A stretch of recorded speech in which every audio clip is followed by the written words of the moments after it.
Picture this, a really monumental sculpture. It's vibrant, alive with detail. Okay. Now imagine that same artwork is made from, well, hundreds of old work booths. Work boots, seriously. Yeah, they can't usually just headed for landfill. A pretty unexpected transformation, wouldn't you say? Definitely unexpected. So today, we're doing a deep dive into this incredible project. It's happening in Tamaki Makaurau, Auckland, New Zealand, and it masterfully blends art, ecology, and sustainability. Sounds fascinating. We've got this really ambitious proposal document for a giant green gecko sculpture. It's packed with insights. Right. Our mission here is to unpack how this project plans to turn industrial waste into this stunning public landmark. And at the same time, highlight a vulnerable native species and, really get the community involved. Okay. We'll explore the artist's vision, these surprising materials, and the deep environmental message behind it all. And I think what's really striking here is that this goes way beyond just creating an object, right? Mm-hmm. It's about thoughtfully connecting these different crucial elements. You've got environmental stewardship, real artistic innovation, and also strengthening community resilience, all into one single powerful statement. Yeah. As we dig into the sources, you'll see how every single detail, from the choice of material to the exact location, plays a really critical role. Okay, so let's unpack that core concept then. At its heart, we're talking about a large-scale public sculpture of an elegant gecko known as Moko Kakariki. Okokokariki, right. And the artist driving this is Lisa Watkins. She works under the name Missiony Madness. Ah, yes, I've heard of her work. She's based in West Auckland, a Okay. sustainability artist, really acclaimed for transforming what others see as trash into, well, compelling art. Isn't she an award winner? She is. That's a key detail here. She's an ultimate winner at the Localized Sustainability Awards. So a real leader in New Zealand's upcycled art movement. That makes sense. Her background fits perfectly. So what's the philosophy behind it all? What's driving it? The proposal is pretty clear. It aims to be a bold statement on waste reduction, biodiversity, and conservation. So, multiple layers. Exactly. And it's conceived as a really community-driven thing designed to actively involve schools, volunteers, right from the start. That community aspect is key. Ultimately, it's meant to be a permanent public landmark, reinforcing Auckland's commitment to sustainability. And a pivotal aspect, as you touched on, is how Lisa's background using discarded materials just perfectly aligns with the project's sustainability goals. Right. Her work isn't just, visually interesting.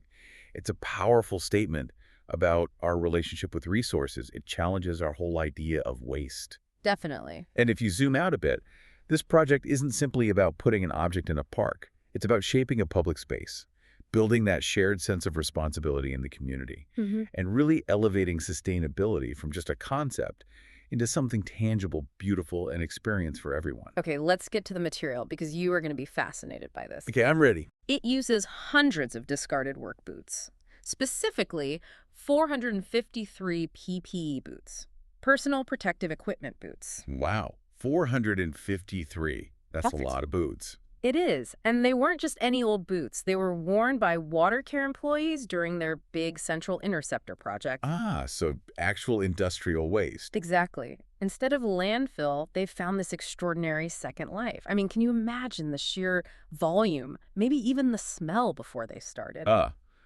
Probably best not to, but it's a great story. It really is. And there's a cool backstory, too. WaterCare's sustainability officer, Shevayam, apparently reached out after seeing Lisa's award-winning work. Oh, interesting. So that recognition really sparked something. It did. The boots then got delivered to the localized zero waste hub, and that kind of set the stage for the transformation. Right. So the nitty-gritty, how did they do it? It was a meticulous process. Courtney Engineering cut the boots. Okay. The soles were painstakingly separated, then cleaned thoroughly, and all the steel caps were carefully removed. So quite labor-intensive.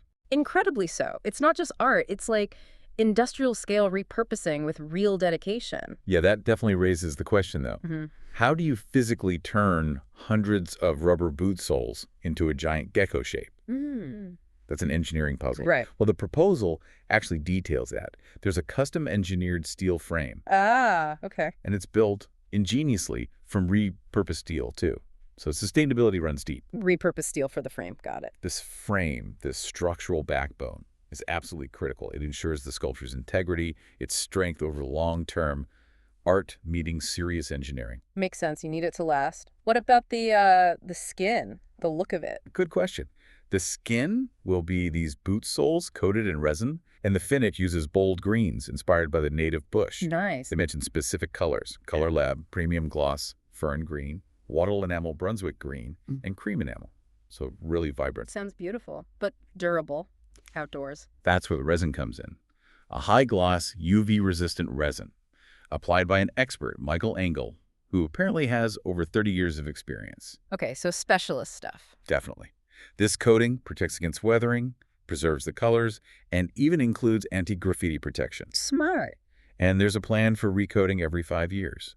So the thinking is about making the art sustainable, not just in where it came from, but how long it lasts, making it a real community asset. That long-term thinking is impressive. Okay, let's shift to the inspiration itself, the gecko. The Mokoka Griki. Yes, the elegant gecko, Nautinus elegans.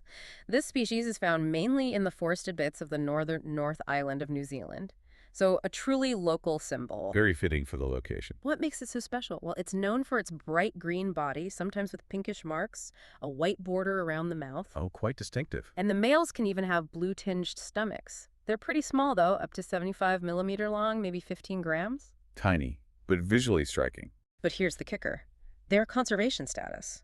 It's at risk declining. That's sad. Why? Mostly habitat loss and predation from mammals that were introduced. Things like rats, stoats. The usual suspects, unfortunately. Yeah. They live in trees, arboreal, mostly solitary, and they give live birth, which is interesting for a reptile. Live birth, wow. And in captivity or a safe place, they can live over 25 years. Shows the resilience if they get a chance. Resilience. That feels like a key theme here. And that choice of the Moko Kakariki, it goes beyond just being a pretty creature, doesn't it? How so? Well, it symbolizes ecological diversity, that resilience we just mentioned. The proposal calls it a stunning emblem for community-led conservation. I like that phrase. You know, the gecko, with its amazing camouflage, its ability to adapt, it kind of mirrors the project itself, taking these worn-out bits and making something cohesive and vibrant. That's a great parallel. By highlighting this vulnerable species, the sculpture becomes this powerful, interactive educational tool for the whole community. Right. And on a bigger scale, it really roots the art in its local environment. It raises awareness about this specific biodiversity that needs protecting right there.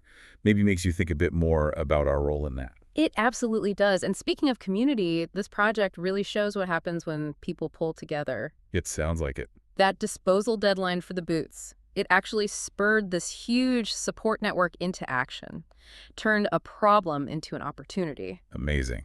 Who's involved? Key partners include Auckland Council, the Kumia Art Center, the Rodney Local Board, local businesses like the Northwest Country Inc. Business Association. It's a real mix. So public bodies, arts groups, businesses.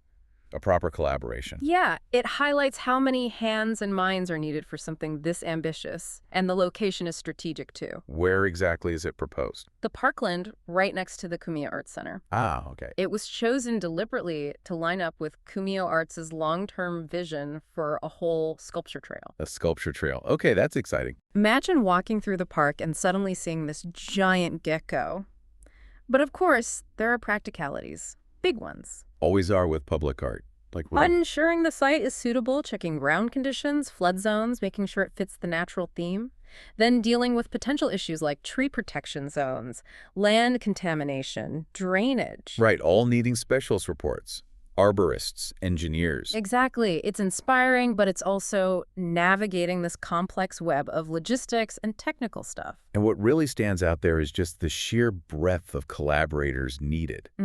It's a testament to the project's appeal. You've got engineers, fabricators doing the physical work, people like Steve Garnett and Kathy Becker mentioned. Right. Then council reps navigating the admin, Jug O'Neill, Sue Dodds, Danielle Hancock. And crucially, community volunteers giving their time. It's definitely not just one artist. It's a collective effort. Absolutely. Merging all that varied expertise and shared passion. And thinking about the bigger picture, that sculpture trail idea. The proposal sees this gecko as just the first step, transforming Kumeyo into a proper destination for art and environmental storytelling. Wow, that's a grand vision. The aim is potentially creating the world's first public sculpture trail, made entirely from reclaimed, upcycled, community-sourced materials. The world's first. That's ambitious. It really is. And it raises that big question. How can art genuinely transform a community and its relationship with the environment on such a scale? Inspire action and reflection. A very important question. And they've thought about the future too. Plans for ongoing maintenance, annual inspections, clear discussion on long-term ownership, possibly vesting the artwork with Auckland Council after 20 years. Ensuring its legacy, that's good planning. Exactly. It's about making sure it lasts and continues to have an impact. We have certainly covered a lot of ground today, really digging into this giant green gecko sculpture. It's a fascinating project. We've looked at the innovative use of those 453 work boots, the complex engineering, the artistic vision, all inspired by the Moko Kakariki, beautiful but vulnerable. You've really seen how this project weaves together art, ecology, and community, aiming to create this lasting landmark in Kume that tells a powerful story. A story of transformation and resilience, really. It is. And, this project doesn't just create something beautiful. It really challenges how we think about waste, about value, what a resource actually is. It absolutely does. Makes you look at discarded things differently. It prompts us to think, maybe for our own communities, what overlooked materials could become meaningful public art? How could you maybe start that kind of transformation? Turning something seemingly valueless into a source of wonder and collective pride. Exactly. Something to think about next time you see something discarded. What second life could it possibly have? Could it become part of a bigger, more beautiful story, like this giant green gecko?